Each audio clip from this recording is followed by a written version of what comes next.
Okay, there's going to be a segment number 2 for November 19th, 2012. Found a nice little hidden, secluded area by the stream. For most of the day, wow, that was one huge owl. Woo. Anyways, for most of the day, I have been finding an enormous amount of stick structures, teepees, X's, basic sign. I haven't found any prints, anything, nothing significant. A lot of sign. This is a cool little area back here. I found a little interesting group of sticks over here that were laid, so I left a little apple there in that tree. I'm sure I've been watched. I think they're here. I've seen enough sign today to make a determination. But again, if you look back in there, it is just thick. It feels like I'm in the bayous of Louisiana or something. It's just amazingly thick back here. So, and I'm surrounded by all directions. So I'm just kind of following the water line here. Hopefully I can pick up something other than just wood sign.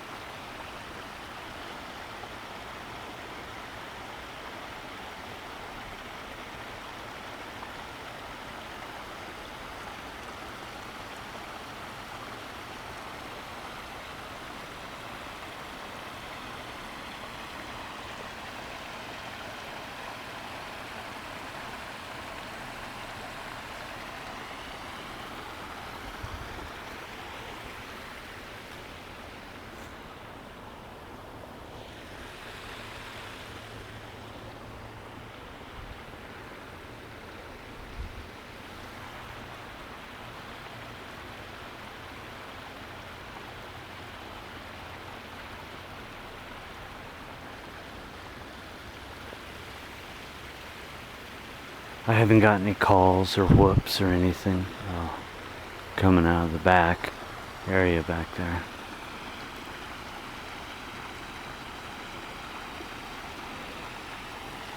I was inspecting a very nice tree structure, wood structure, and I turned around. That lady on the horse was actually watching me from a distance. She just waved at me and rode off.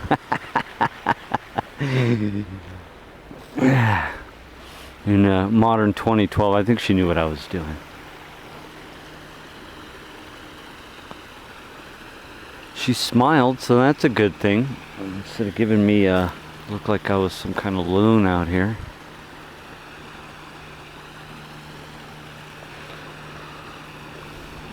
See, the thing I like about this little pond here, that's not beaver made. It's probably just natural floodplain made. But it's a nice way to trap fish. Kind of a survival technique for those that are out in the wild. If you were to stuck out in the middle of the wilderness here in North America, that's one way that you would trap fish in a river or a stream, is to build yourself a pond like that. Dam it up so that you could trap some fish, which may or may not have been done. There's something really stinks over here. I don't know what it is. It smells like poop. Doesn't really have that musky, squatchy smell.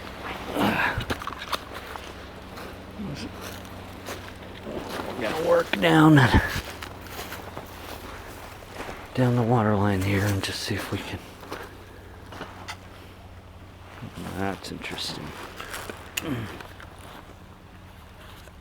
Wow.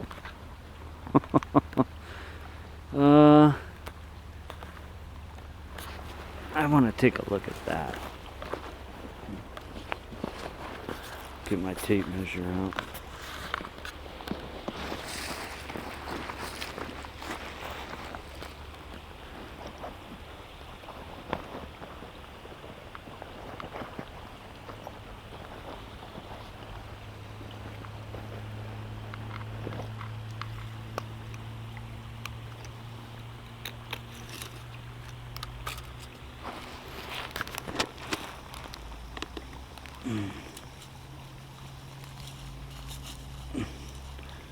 Don't have a really good heel, but just from initially looking at it,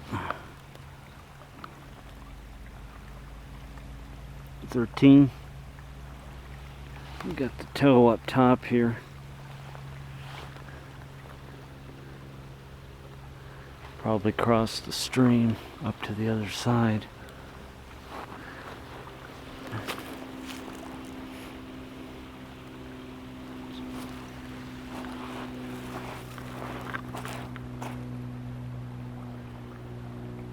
I only have my shoe size is actually only a 7.5. I have really small feet, so in comparison, I'm going to set my foot there. As you can see, it's not a real definitive print, it's a print.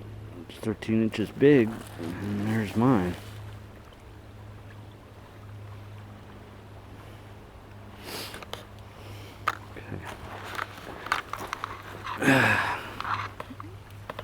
Not even worth casting though. It was a good print, but it's not definitive.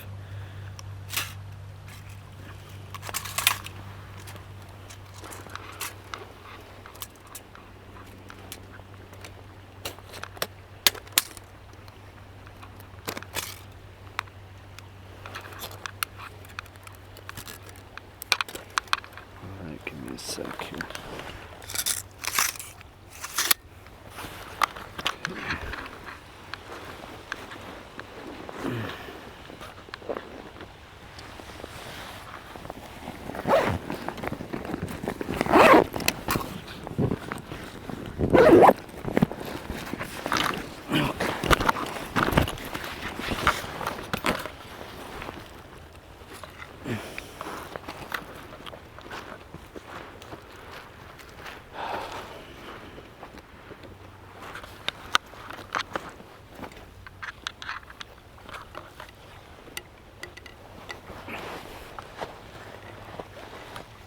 See, I just don't want to traipse across through that stream to get to the other side. It's just too messy.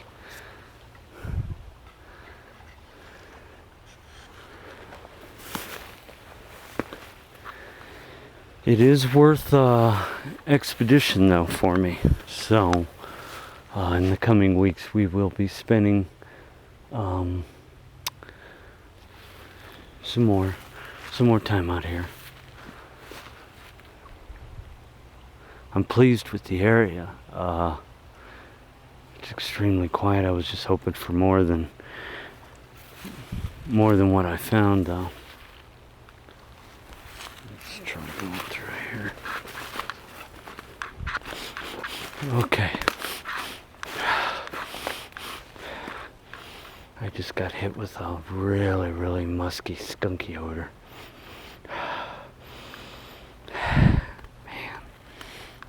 Here too.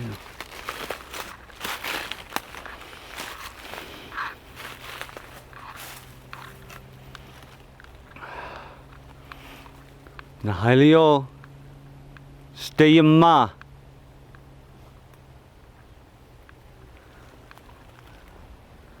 Shia chukima. That's weird. You get a hit with a smell like bam, and then it just dissipates, goes away. You don't smell it anymore.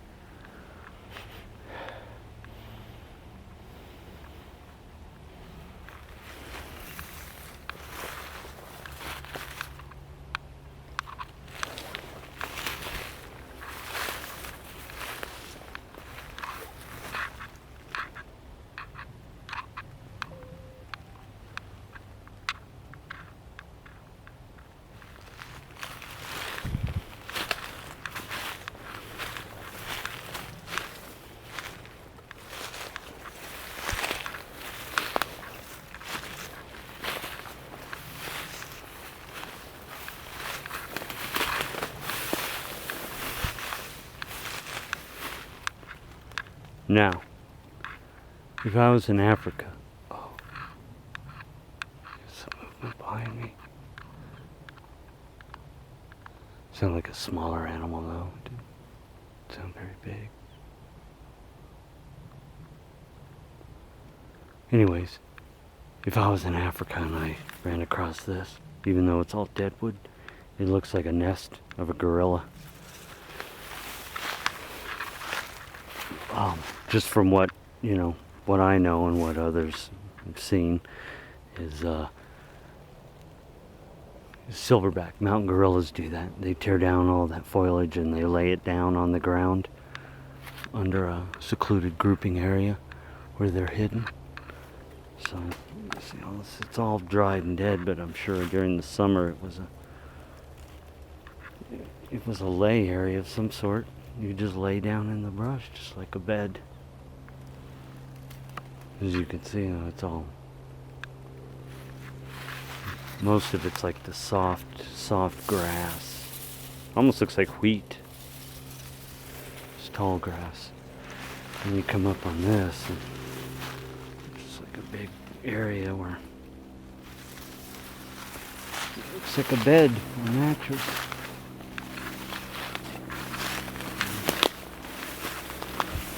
Of course, that's gorilla behavior, and there's no proof out there that because our furry friends of the forest look like big gorillas means that they carry on any of those primate traits. That a creature halfway around the world in the jungles of Africa, that they would even mimic that type of behavior whatsoever.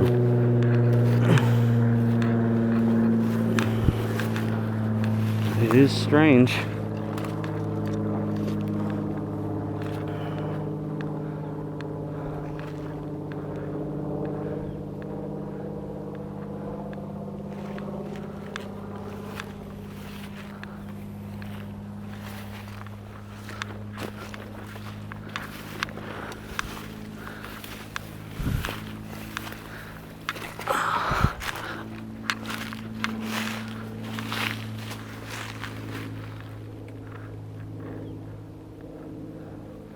See all that mud in there? I'd love to see just a big giant print. That would just make my day. It's mostly small animal tracks. Raccoons and other things that come down at night. Deer.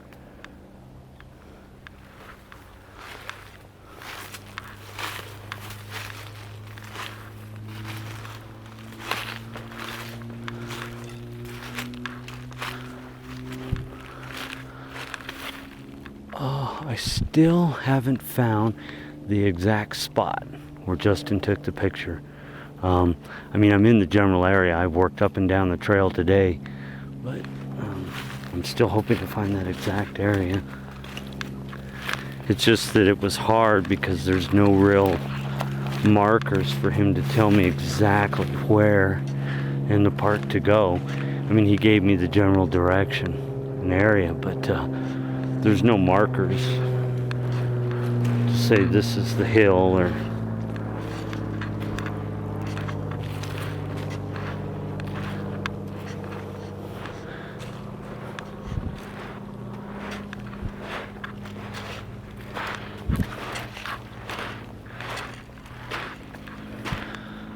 okay. I have to decide now. Get your feet wet or get up on that ridge. I don't feel like getting wet.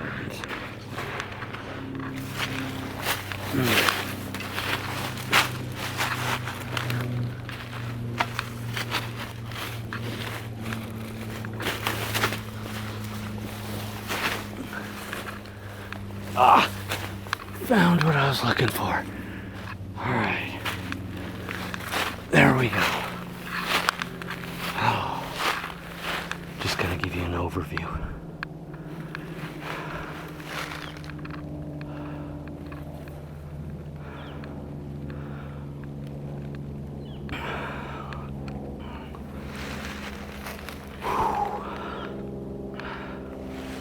But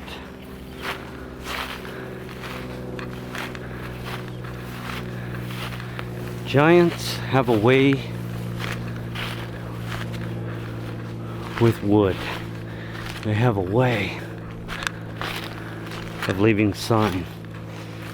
Just like any special forces operative or intelligence operative in the military will tell you that wherever humans go, it does not matter. They leave sign behind, be it footprints or, any tracker will tell you that creatures, it doesn't matter what they are, will leave sign.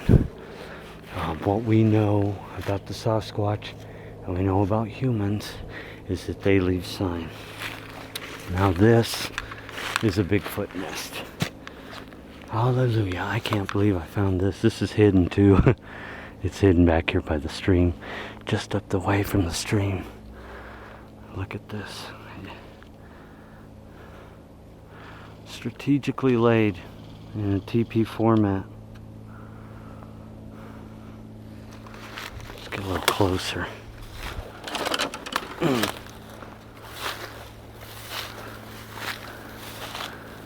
Okay. See how the logs have all been laid like a teepee, and then you have this nest area in here. Makes you wonder if this was a crib for a baby Bigfoot in here.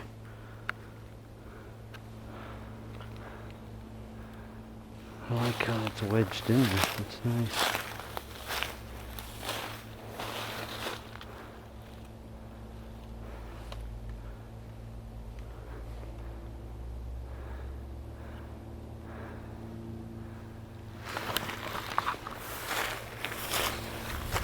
Around here.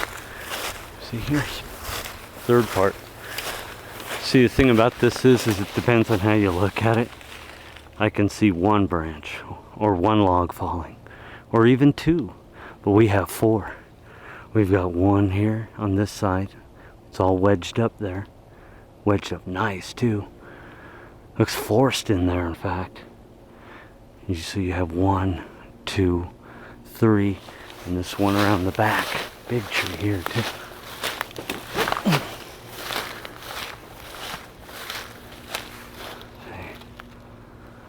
And then of course we got more over there.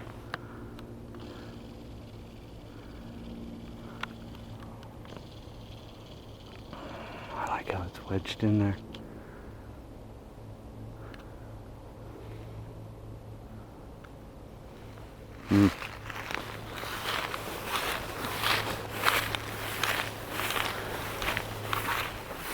So again, we're finding a lot of that type stuff in here today. Of course, I won't know exactly what all I find till I go back and review the film as usual in this brush. But that is sign. That's what you would call sign. Look at that. See that? Huge old log has been laid up.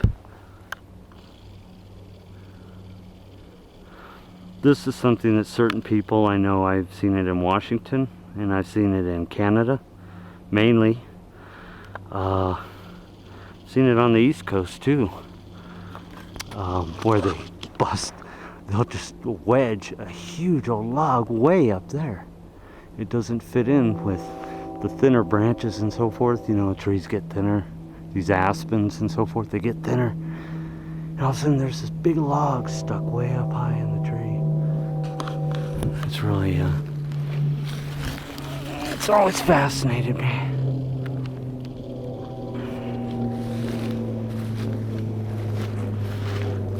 head back towards the sand berm down here.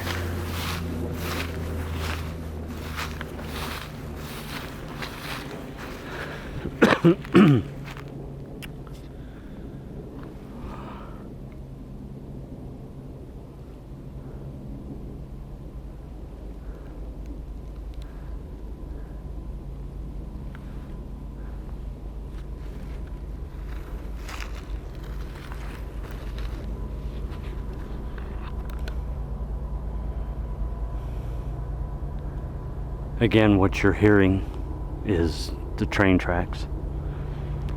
They run along South Santa Fe, is what it's called. Santa Fe Drive and the Platte River run, I don't know, about 100 and 200 yards that way. So you have the train tracks, and they run all the way south. all the way south and all the way into Mexico.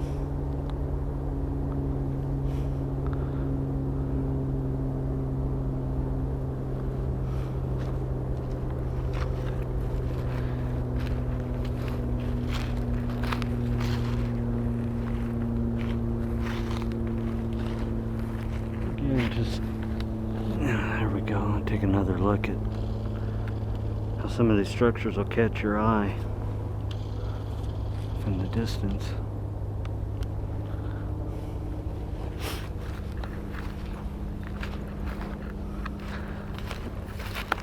Something that I see in my area is this. See, it's like a nest. There's another one there.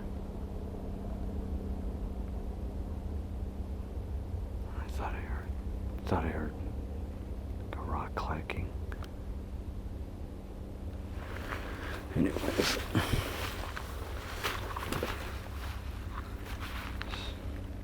See, it's not really a nest, it's all piled up like this. And next to this huge old fallen log. Just all dead wood.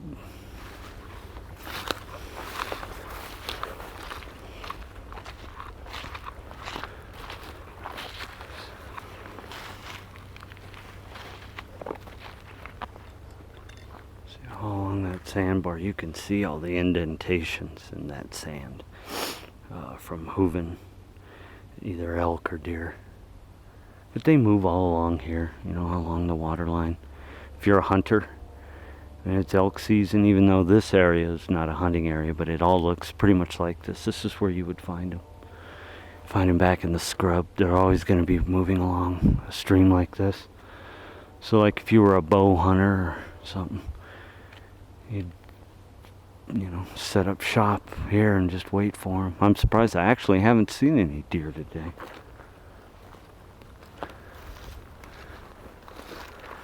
I actually see them more often in my research area out in Castle Rock.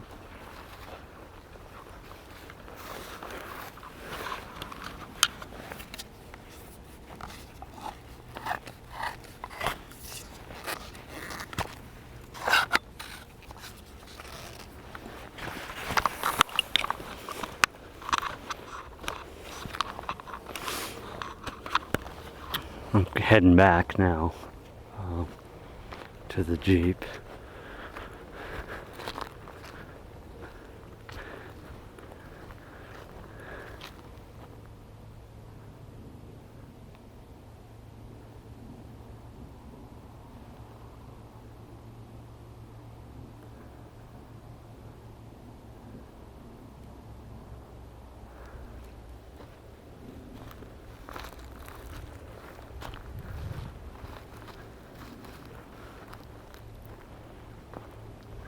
I could spend,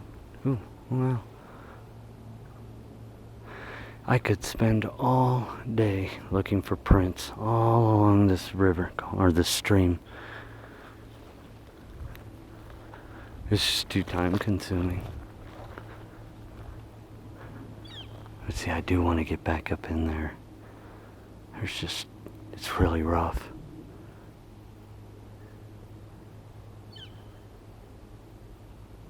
There's something going on back in there. Every now and then as I'm walking along, I hear a snap or something.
You know, just judging by the area, this looks like this would be really fun during a snowfall. Get my snowshoes.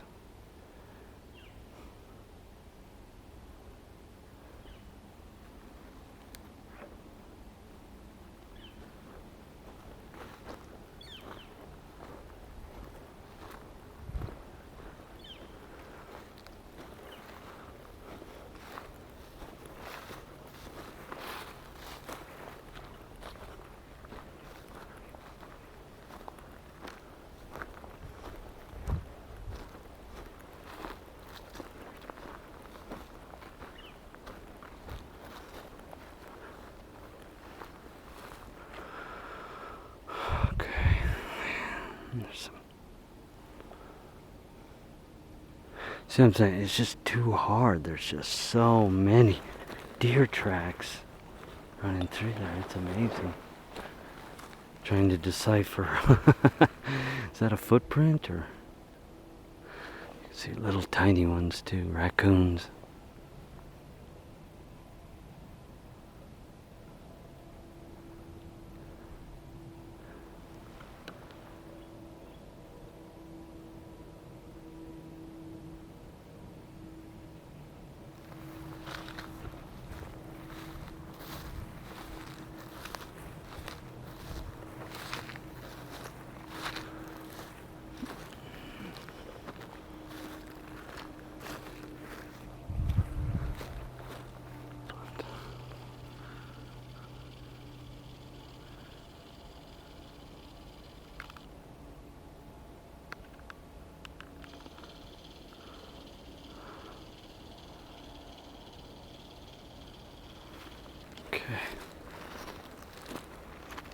Wow. Let's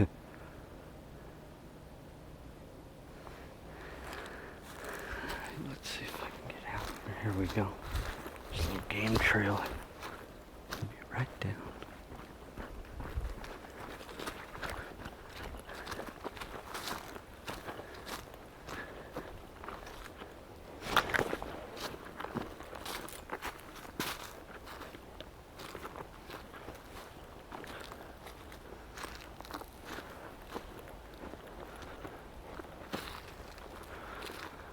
Okay, well, that's gonna be it for segment 2. So next segment I'll be up and back near the Jeep and see if I can move a little bit north from the parking lot. I'm gonna try and get back along the water. It's starting to get real swampy, but I need to get back in there where no one goes, because that's where we need to be. So we'll call this one for now.